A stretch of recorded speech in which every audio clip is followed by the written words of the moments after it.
नमस्कार मंडळी, स्वागत आहे तुमचं एका नवीन व्हिडिओवर. आणि माझी लक्ष्मी बघा आज कशी सजली आहे. आम्ही दोघंही सजलोय कारण आम्ही चाललोय आज आळंदीला, आळंदी दर्शन. कारण आषाढी एकादशी जवळ येतेय आणि आम्हाला अशा दिवसात जायला म्हणजे अगदी त्याच दिवशी जायला खूप गर्दी असते काही. थोडं बेकार गर्दी असते, डेंजर. हा, थोडं त्याच्यामुळे ऑड डेला गेलं की थोडं निवांतपणा भेटतो ना, की व्हिडिओ तरी पण आज काढायला. संडे आहे, गर्दी तर असणारच आहे. हा, कारण संडे पण आहे पण आम्ही चाललोय लंच टाइमला, कारण आता वाजलाय 1:30.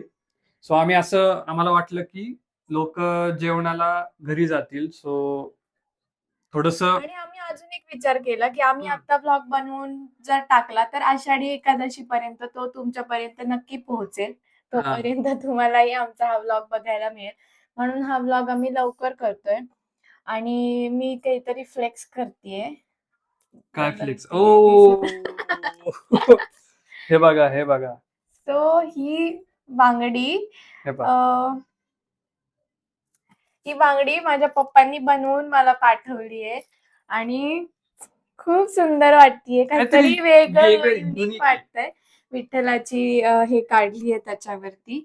कार्डबोर्डची बनवली आहे ऍक्च्युली ती आणि त्याच्यावर फॅब्रिक लावून हे असं विठ्ठल वगैरे बनवलंय. अजून डेकोरेशन कर असं पप्पा मला बोलले होते. पण तुम्हाला कसं वाटलं, कशी वाटली ही बांगडी, कमेंट मध्ये नक्की सांगा. आणि आषाढी एकादशी पर्यंत तुम्हाला पण बनवायची असेल तर बनवून टाका. चला आता पटकन जाऊ. दुपारची वेळ आहे तर आम्हाला वाटलं की लोक जेवायला घरी जातील, सो दर्शन पण होईल मे बी लवकर आणि व्हिडिओ पण आपल्यासारख्याच निवांत विचार काढू. सगळ्यांनी करू नये हा, अशी पेक्षा. अपेक्षा आहे. तर चला जाऊया.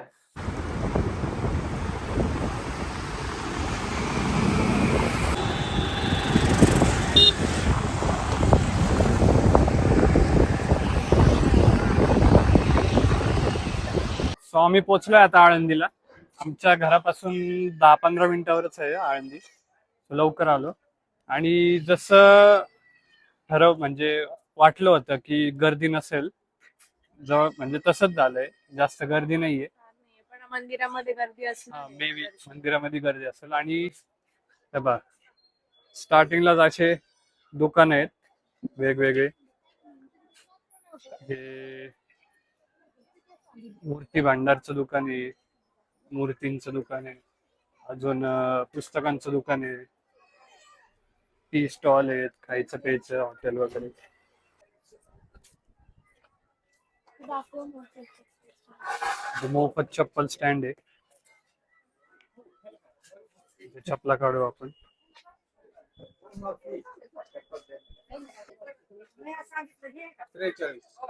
43.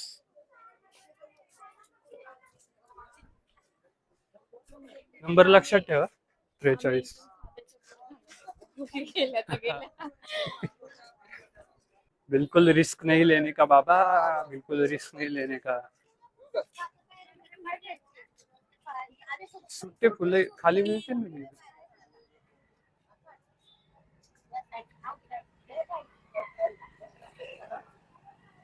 कितीला आहे विचार.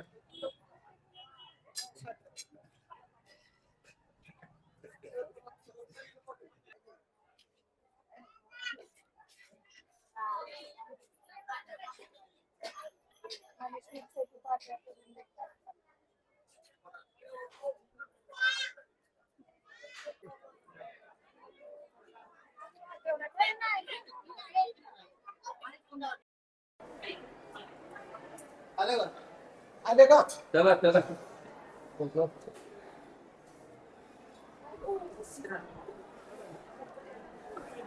चला माझ चला.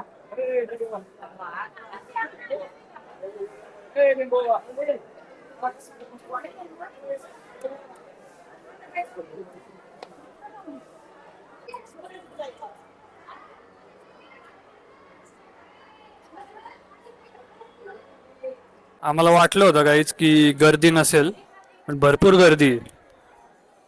हे पहा, वरती पण रांग दिसत असेल तुम्हाला, भरपूर गर्दी आहे. आणि हा तो माऊलींच्या मंदिराचा कळस आहे जो जेव्हा माऊलींची पालखी निघायची असती तेव्हा असे शेकडो वर्षांपासूनची परंपरा आहे की जेव्हा हा कळस हलतो तेव्हा मग त्यानंतर माऊलींच्या पालखी निघती, अशी इथल्या भाविकांची भक्ती आहे, आशा आहे.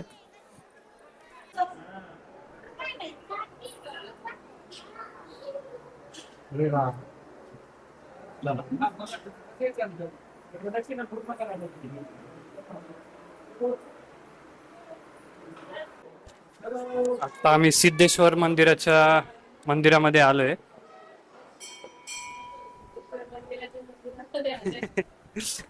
सिद्धेश्वर मंदिरात आलोय असं म्हणायचं. जास्त रांग नाहीये, छोटीच आहे.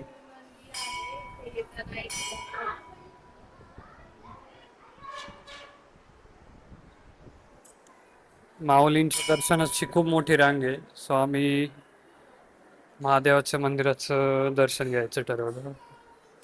जवळपास 1.5-2 तास लागतील म्हणले दर्शनाला माऊलींच्या.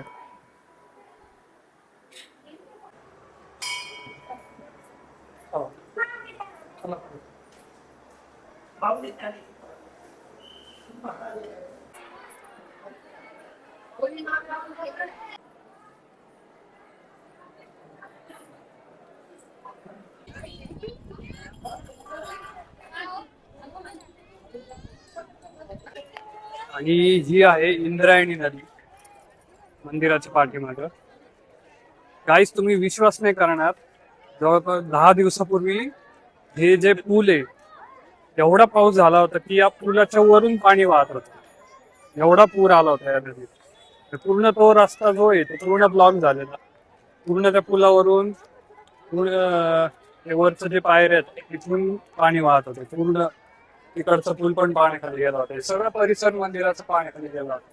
आणि विश्वास नाही करणार. आणि आपण घे ना आता.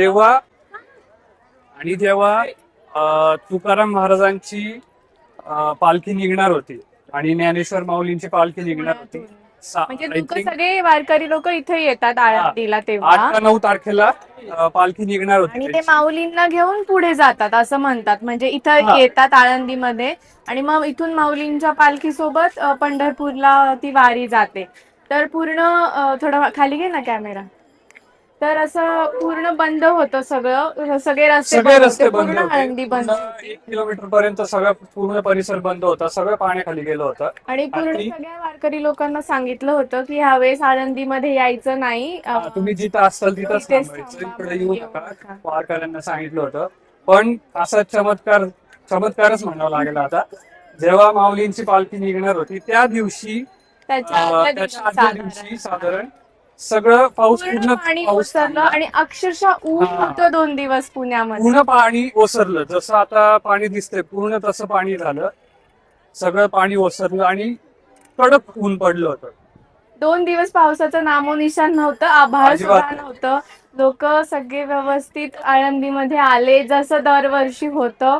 सगळे वारकरी आले आणि दरवर्षी सारखी वारी निघाली. म्हणजे खरंच अंगावर शहारा येतो की काय असेल ते असेल, पण चमत्कारच म्हणावा लागेल माऊलींचा. सगळ्या वारकऱ्यांना जे लांबून लांबून येतात माऊलींच्या दर्शनासाठी, पालखीसाठी, वारीसाठी, त्यांना लोकांना निराश नाही केलं देवाने. इंद्रायणी नदीनं रस्ता दाखवून दिला. खरंच आहे. आणि खूप लोक आता इथे फोटोशूट साठी पण आलेत. मी पण आलीये, तुम्हाला दिसत असेल छोटी मूर्ती घेऊन. लहान लहान पोरांना घेऊन आले. इथे लोक फोटोग्राफर लोक पण आहेत खूप, की ते 20 रुपीज मध्ये सॉफ्ट कॉपी आणि तुम्हाला जर हार्ड कॉपी पाहिजे असेल तर 30 रुपयामध्ये असं हे लोक फोटो पण काढून देतात. त्यांच्याकडे मोठी विठ्ठलाची मूर्ती वगैरे पण आहे आणि भरपूर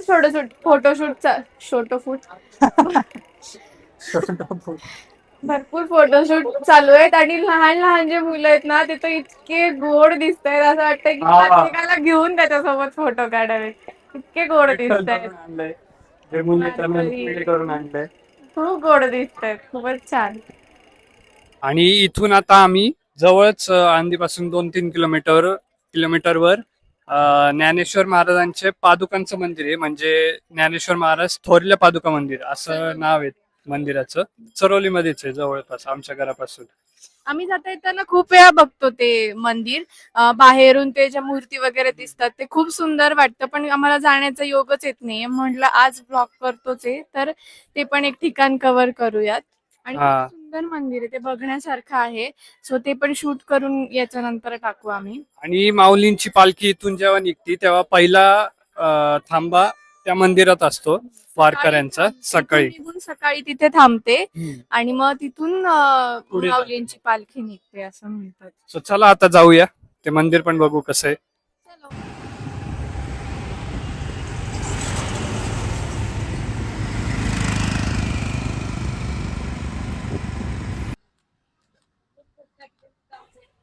आणि आळंदीचं दर्शन घेऊन आम्ही आलोय आता थोरल्या पादुका मंदिरात, म्हणजे संत ज्ञानेश्वरांच्या, बरोबर ना? हा, हा, संत ज्ञानेश्वर ज्ञानेश्वर. थोरल्या म्हणजे असं पादुका मंदिर. म्हणतात की आळंदीमधून पुण्याला जाताना संत ज्ञानेश्वर इथे थांबले होते. मग त्यांच्या पदस्पर्शाने ही हा. भूमी पावन झाली असं.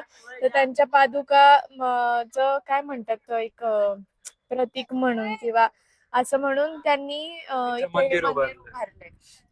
आणि संत ज्ञानेश्वरांची आणि नामदेवांची जी भेट झाली होती त्याची एक प्रतिकृती यांनी इथे उभारली आहे. आणि मला मागे दिसत असेल व्हिडिओ मध्ये, त्यांनी एक शिल्प तयार केलंय. शिल्प तयार केलंय. ते संत नामदेव आणि ज्ञानेश्वरांचे भावंड आहेत ते बाकीचे. तुम्हाला त्यांच्या असं डिटेल मध्ये दाखवतो, पण ओव्हरऑल परिसर इतकं सुंदर मंदिर इतका आहे. भारी आहे ना, म्हणजे म्हणजे आमच्या रोजच्या वाटेवर आहे. थोडा कॅमेरा खाली घ्या हा. आपण मे बी. रोजच्या वाटेवर आहे आमच्या. आम्ही रोज काय म्हणजे म्हणजे आम्हाला नेहमी जाता येता दिसतात हे. हा. आमचं असं खूप चाललेलं की आपण एकदा जाऊ जाऊ जाऊ, पण काही आमचा योग आणि येत नव्हता. आतमध्ये इतकं मोठं परिसर आहे आम्हाला वाटलं नव्हतं, कारण बाहेरून कळत नाही की एवढं एवढं पण मोठं कळत नाही. परिसर आहे. पण म्हणजे खूप त्यांनी एक सुंदर आहे. एम्पी थिएटर केलेलं आहे इथं. एम्पी थिएटर म्हणजे लोकांना बसण्यासाठी. दाखव हे ना बघ, असं डायरेक्ट. हे बघ, असं गार्डन आहे मस्त मस्त आणि पैकी तिकडचा बसण्यासाठी. पायऱ्यांचा परिसर पण खूप छान आहे. तो आणि तुम्हाला जाताना दाखवते. आणि त्यांनी एक 200 फूट उंच ध्वजस्तंभ केलेला आहे. भरपूर उंच आहे, या व्हिडिओ मध्ये कळून नाही येणार. 200 फूट उंच ध्वजस्तंभ आहे, खूप छान आहे. ते स्टॅच्यू आणि हे स्टॅच्यू शिल्प आहेत. झुमकर हे संत नामदेव आहे. नामदेव आहेत आणि हे ज्ञानेश्वर माऊली आणि त्यांचे भावंड, हे वारकरी. खूप सुंदर आहे आणि मोठं आहे असं खूप. खूप मोठा परिसर आहे खरंच, वाटलंच नव्हतं की है ना हा. आतमध्ये इतकं छान आहे. म्हणलं असेल छोट, त्याच्या माग शिल्पांच्या माग मंदिर आहे. आपण जाऊया मंदिरात पण. चला आता मंदिरात जाऊ, दर्शन घेऊया मस्त. आणि आतमधलं मंदिर पण खूप छान आहे असं म्हणतात. हो, ज्ञानेश्वर माऊलींची मोठी मूर्ती आहे तिथे. बघूया, मी पण नाही बघितली आहे. हा. आणि आता आषाढी एकादशी आहे ना, तर जेव्हा पालखी निघते आळंदीतून माऊलींची, तर सगळ्यात पहिले सकाळी स्टॉप इथेच ते थांबते. इथं घेतात सकाळी. हा, पण पायऱ्यांचा पण काय म्हणतात व्ह्यू खूप छान आहे. आणि वातावरण पण आज इतकं छान झालंय, असं दाखव मागे. वातावरण पण आज इतकं छान झालंय, असं थोडस रिमझिम पाऊस येतोय. पावसाळी वातावरण झालंय पूर्ण. खूप छान वाटतंय.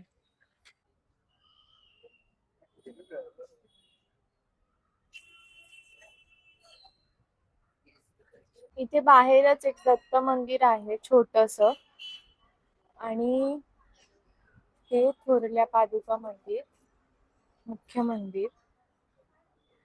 आणि इकडे समोर हनुमानाचं मंदिर आहे, हे ऋग्वेद दर्शन घेतोय.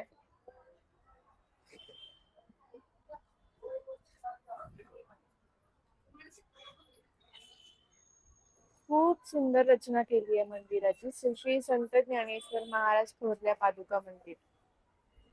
ते ना छोट्या छोट्या गोष्टींचे शिल्प काढले, जसं मुक्ताईंनी ज्ञानेश्वरांच्या पाठीवरती भाकरी भाजल्या होत्या ते वालं. हे रेड्याच्या मुखी वेद वदवले होते. अशी बरीच शिल्प आहेत. ही दोन तर मला समजली आहे. तिकडे पण आहेत का? नांगदेव वाघावर बसून आले होते. वाघावर असणार आहे. आणि ज्ञानेश्वरांनी भिंत चालवली होती ते शिल्प आहे. इथे पण आहे कुठलं तरी शिल्प. अजून काम चालू आहे मे बी. अजून मला वाटतं भरपूर काम व्हायचंय का तिथे? ते कलशारोहणचं चालू आहे त्यांचं. कलश बसवायचं आहे ना, हो, हो, हो. इथे लिहिलेलं. बऱ्याच लोकांचं फोटोशूट पण चालू आहे. भरपूर मोठं आहे म्हणजे. म्हणजे असं बाहेरून कळून नाही येत की आतमध्ये इतकं मोठं असेल म्हणून. चांगलंच मोठं आहे. आणि आता रंगकाम चालू आहे मंदिराचं. म्हणजे काम व्हायचंय अजून. आणि गाभारा मंदिराचे.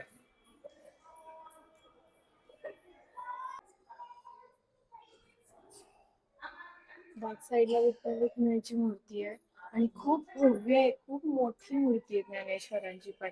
आणि हे इथे खाली पादुकांचं दर्शन पण घेता येते.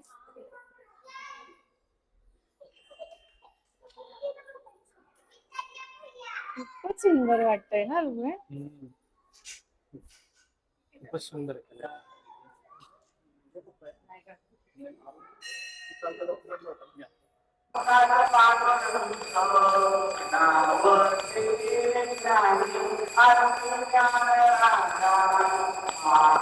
आत्ताच 10-5 मिनिटापूर्वी पाऊस पडून गेला आणि वातावरण अजून इतकं भारी झालंय.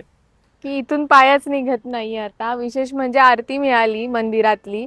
खूप प्रसन्न वाटते. हा. खूप छान वाटते. आणि मागे लाईट पण लागले तर अजून काय म्हणतात, एक हा, अजून भारी वाटतंय. लाइटिंगचा व्ह्यू पण एकदम मस्त. म्हणजे संध्याकाळचा व्ह्यू पण खूपच छान वाटतोय. आणि अशी आमची प्री एकादशी थोड्यात आम्ही अशी सेलिब्रेट केली. आणि मुद्दाम एक आठवडा आधी काढलाय व्लॉग. म्हणजे तुम्हालाही एकादशी पर्यंत हा, पोहोचेल, पोहोचेल. बघायला मिळेल. सो खूप प्रसन्न आहे इथं. तुम्ही जर खरंच आळंदीमध्ये आला तर आळंदीचं दर्शन घेऊन तुम्ही इथं थोरले पादुका मंदिरात नक्की या. खूप प्रसन्न वाटतंय. चरोलीमध्ये आहे. हा, चरोलीमध्येच आहे. सो आजचा व्लॉग इथेच संपवतोय. आता घरी जाणार आहे. आणि व्लॉग कसा वाटला हे कमेंट मध्ये सांगायला विसरू नका. आणि आम्ही आधी भरपूर व्लॉग काढलेले आहेत. तुम्ही आमच्या चॅनलवर जाऊन व्हिडिओज बघू शकता. भरपूर वेगवेगळे व्लॉग आहेत. जर तुम्हाला आमचे व्लॉग व्हिडिओज आवडत असतील बघायला तर तुमच्या मित्रमैत्रिणींना, नातेवाईकांना शेअर करा. व्ह्यूज खूप येत आहेत गाईज, पण सबस्क्राईबचं बटन दाबा प्लीज. आणि तुम्हाला जर वॉच केलाय का? नाही. आणि तुम्हाला जर आमचे व्हिडिओ बघायला आवडत असतील आणि अजून व्हिडिओ करावी आम्ही अशी इच्छा असेल तर आमच्या नेहा ऋग्वेद व्लॉग्स चॅनलला सबस्क्राईब करायला विसरू नका. Bye bye.